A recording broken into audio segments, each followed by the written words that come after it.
More episodes across 6 seasons of Family Guy prove that Lois Griffin only escalated as the show kept running. A secret sus career, a phone sex double life, an attempt to seduce a teen pop star, and a drug-fueled revenge plot that ends in the most disgusting way the writers could dream up. Oh my God!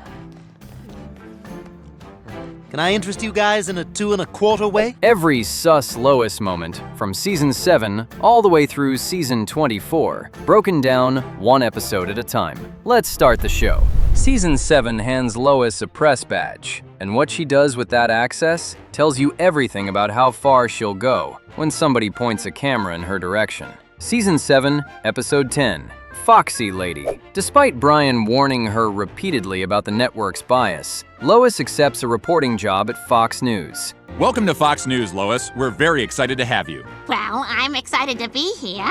Every red flag gets brushed aside because she wants to prove she can handle the work, and that eagerness blinds her to what the job actually requires. Her first major assignment lays it all bare. Oh, here we go. This is exactly what I was talking about, Lois. Fox News will take down anyone who doesn't agree with them. But now, wait a minute, Brian. Give him a chance. The network assigns her an expose engineered to prove that Michael Moore is gay, and rather than pushing back or raising a single objection, Lois dives straight into it.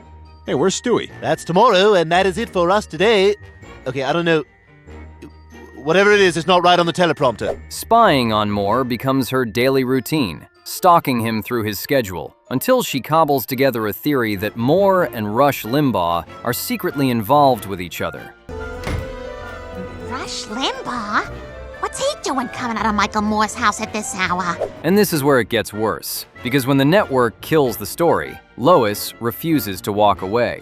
You're the one who sent me to investigate, and now I'm showing you proof and you're dismissing it? She goes rogue alongside Brian. You should do the story anyway. They wanted you to do the story when they thought it would embarrass Michael Moore, but they don't want you to do it if it's going to embarrass Rush Limbaugh. And chases the lead on her own terms, outside of anyone's oversight.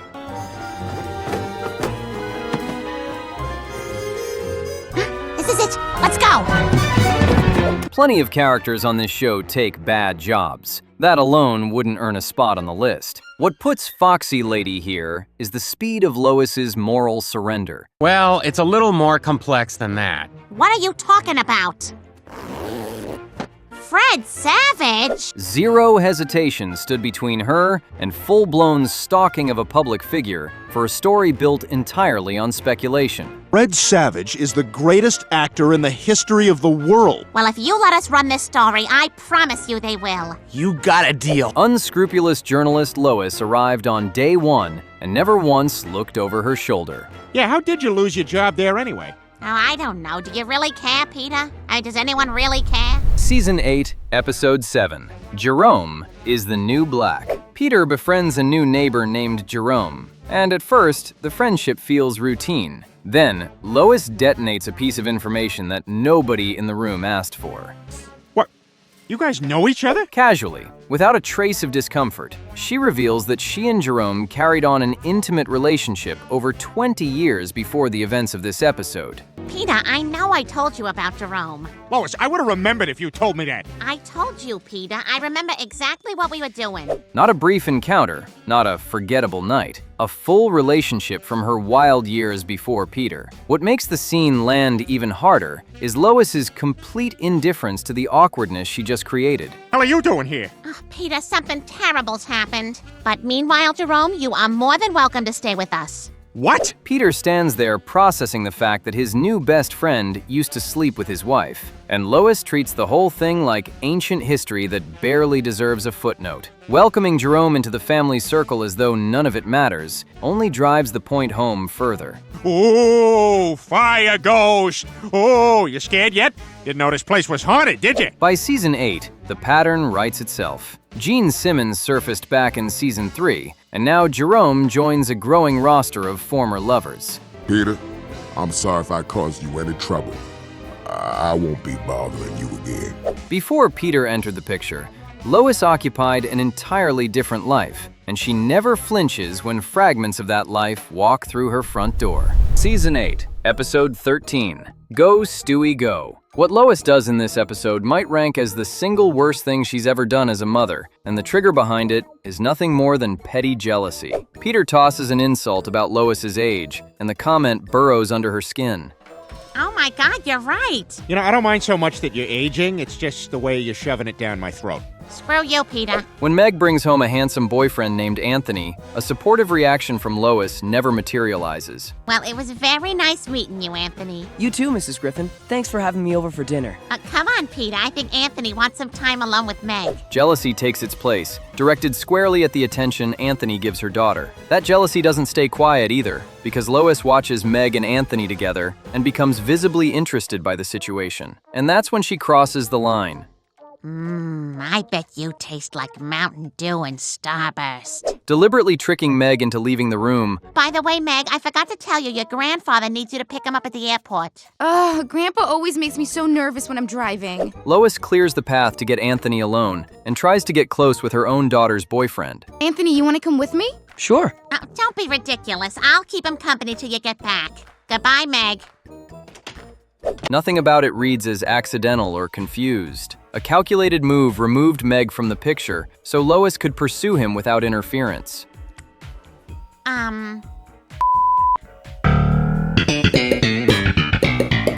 Comedy framing aside, what sits underneath the joke is a mother actively sabotaging her own daughter to chase her boyfriend. I understand that you're upset. You made out with my boyfriend! How could you do that? I don't know, sweetheart, but I am so sorry. That cold streak the show first revealed in Season 5, when Lois laughed off Peter's trauma, has fully calcified into something genuinely disturbing 3 seasons later. Well, I do know a few things, Meg, and clearly if I wanted him, I could have him. You really think you stand a chance? One episode in the entire run of Family Guy earns the title of Definitive Sus Lois Moment, and Season 9 is where it lives. Every wild past hint the writers scattered across the first 8 seasons pays off here, in the most explosive reveal the show has ever delivered about who Lois Griffin really is. Season 9, Episode 9, and I'm Joyce Kinney. Lois strikes up a friendship with new local news anchor Joyce Kinney.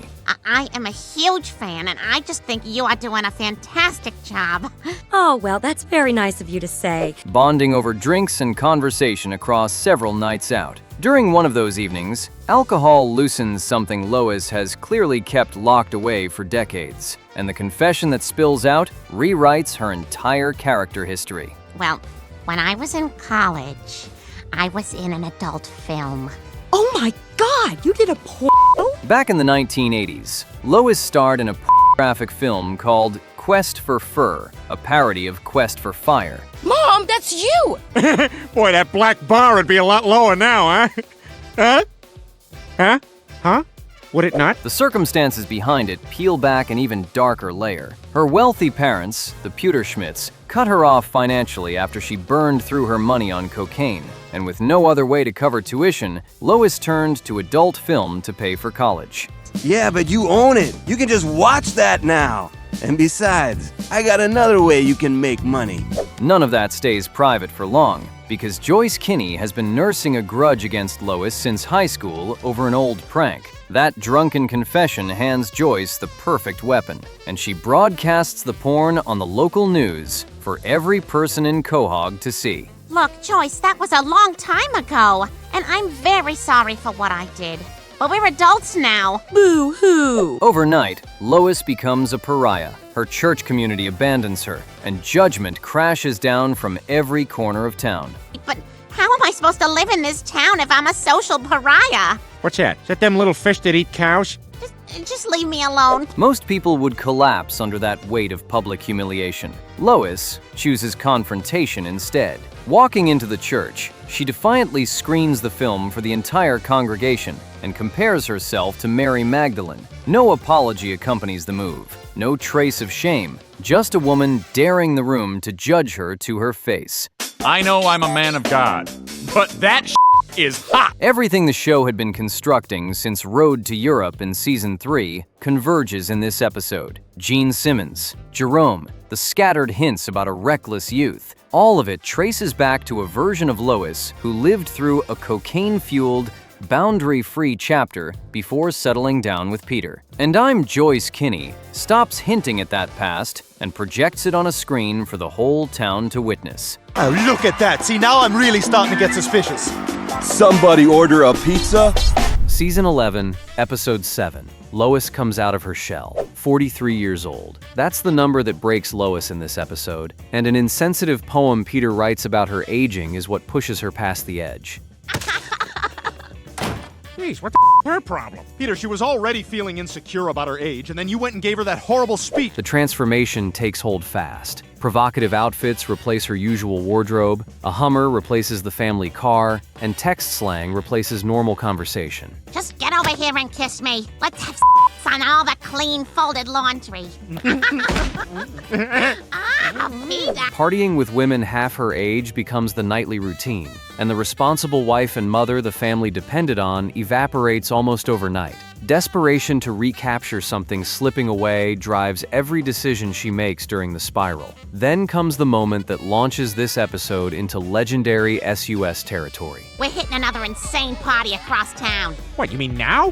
Peter, you sound like an old fart. I thought you liked having a hot young wife. Lois sets her sights on teen pop star Justin Bieber, We love you, Justin! actively pursuing him and nearly pulling off the seduction before Peter intervenes and shuts everything down. Step away from my wife, you acorn beauty! Look, I swear, nothing happened. Just relax, old man. Old man! A married mother of 3 at 43, chasing a teenage celebrity because a birthday poem wounded her ego. Go Stewie Go already showed Lois pursuing Meg's teenage boyfriend back in Season 8. Lois comes out of her shell, raises those stakes by targeting a famous teenager during a public meltdown visible to the entire town. But Peter, I was just doing this to make you happy. By this point, the behavior stops qualifying as a one-off lapse. A recurring character flaw keeps surfacing, and the writers clearly have no plans to let it rest. Season 11, Episode 14, Call Girl. Peter loses everything in a lawsuit.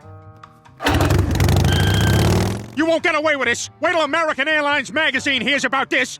The Griffins need income immediately, and Lois has to find work. Do you mind taking a look at my resume? I haven't had an interview in a while, and I want to make sure it's formatted correctly. A talent agent named Randy recruits her for a job she doesn't initially understand is a phone operation. Wait a minute.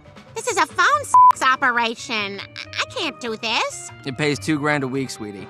Oh my God. Operating under the alias Classy, Lois begins fielding calls from most of the men in Quahog, constructing an entire second identity that nobody in her household knows exists. Hi, my name's Classy.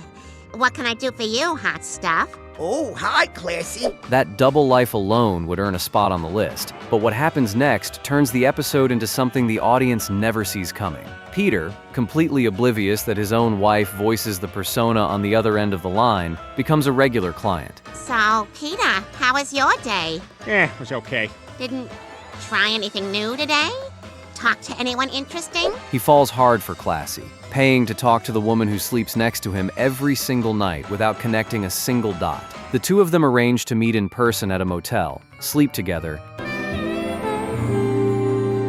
Oh, I gotta say, I was fantastic. And only recognize each other after the fact. Husband and wife, sharing a roof, carrying on a phone relationship with each other in complete secrecy, with neither one piecing it together until they're already in a motel room. Dark comedy frames the whole episode. But now we just had the best in years because of it. I know. It's like our privates were shaking hands after a successful business meeting in a swamp. But the reality underneath it is that Lois built a secret sexual identity, collected money from it, and accidentally seduced her own husband through a fabricated persona. Call Girl remains one of the most layered SUS entries in the entire series for exactly that reason.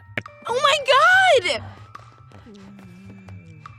Can I interest you guys in a 2 1/4 way? A jump to season 20 brings the next entry, and this one swaps the explosive scandal for something quieter but almost more revealing about who Lois actually is. No crime sprees, no secret identities, just raw ego and the lengths she'll travel to protect it. Season 20, Episode 12, The Lois Quagmire. A fancy high school reunion sits on the calendar, and Lois decides Peter embarrasses her too much to bring along. Nobody look! This is a private gross matter! Quagmire gets recruited to pose as her husband for the evening instead. Hey, Glenn, I have this class reunion coming up soon, and I thought, I don't know, maybe the two of us went together? Which already counts as a deceptive move before the night even begins. The real twist hides in what Lois expected the evening to produce versus what actually unfolded. Quagmire, a man notorious for hitting on every woman within arm's reach, would inevitably make a pass at her during the event. This is Jenna. You might remember her boobs from hovering over your shoulder while pouring wine. I know I do. Lois counted on it, not because she intended to accept the advance, but because she craved the satisfaction of turning him down. Rejecting Quagmire's attention would prop up her sense of desirability at a moment when insecurity had taken over. Oh, you think he's so wonderful? Last night he screwed the cocktail waitress. When Quagmire never makes a move, jealousy and visible hurt replace the confidence Lois walked in with. She admits openly that the entire plan hinged on him pursuing her so she could feel better about herself by saying no. I wanted you to try. Then I could shoot you down and feel sexually desirable and morally superior. Vanity and manipulation packed into that single confession tear away every remaining thread of the responsible wife persona. I didn't make a move on you because you're my best friend's wife. That is true. Lois engineered a fake marriage presentation at her own reunion, roped Quagmire into the performance, and spiraled when her scheme to exploit his predictable behavior as an ego boost collapsed. No affairs fill this episode, no criminal charges either, but the Lois Quagmire might deliver the most honest portrait of who Lois operates as underneath the surface. Vain, calculating, and ready to deceive everyone in the room for the sake of feeling wanted on one particular night. Why don't we continue our discussion in the shower? A little wet-a-tet. How dare you? And thank you. 24 seasons deep, and the writers still uncover new territory to push Lois into. The final entry on this list arrives courtesy of the season 24 premiere, and it involves drugs, revenge, and an act so foul it might stand as the single most outrageous thing Lois Griffin has ever committed on screen. Season 24, Episode 1, The Edible Arrangement. Everything begins by accident. Stewie possesses a stash of Brian's marijuana gummies, and they wind up in Lois's wine without anyone noticing. Peter, where are you? Relax, I just went to the bathroom. A stoned version of Lois surfaces, and something remarkable follows. For the first time across 24 seasons of Family Guy, she can understand and communicate directly with Stewie. That's gonna hit it on the next one. You can talk? You can understand me? The wall between them dissolves completely, and mother and son genuinely connect in a way the series has never permitted before. That high unlocks what the episode describes as her more unhinged side. Thank you so much. We had such a nice time. And Lois channels the altered state into settling old grudges. Bonnie, the condescending neighbor who has apparently been grating on Lois for years, becomes the primary target. Bonnie gives you crap, we give her crap. Every filter Lois normally maintains disappears, and a full revenge campaign against Bonnie launches with escalation baked into every scene. The climax of that campaign cements this episode in the show's history. Lois marches over to Bonnie's front lawn and defecates on it, right there in broad daylight. A stoned, revenge-fueled Lois Griffin, squatting on her neighbor's property for the whole street to witness. You know, my tantrums are never about the thing they're about. What do you mean? It's a generalized lack of control. 24 seasons of SUS behavior stretch behind this moment. Martial arts rampages, affairs with presidents, a secret porn career, phone aliases, teen celebrity pursuits, all of it. And the writers still found a gear nobody knew existed. The edible arrangement stands as proof that no matter how long Family Guy continues to air, Lois Griffin will always have one more line left to cross. So, you're not gonna me, right? Not anytime soon.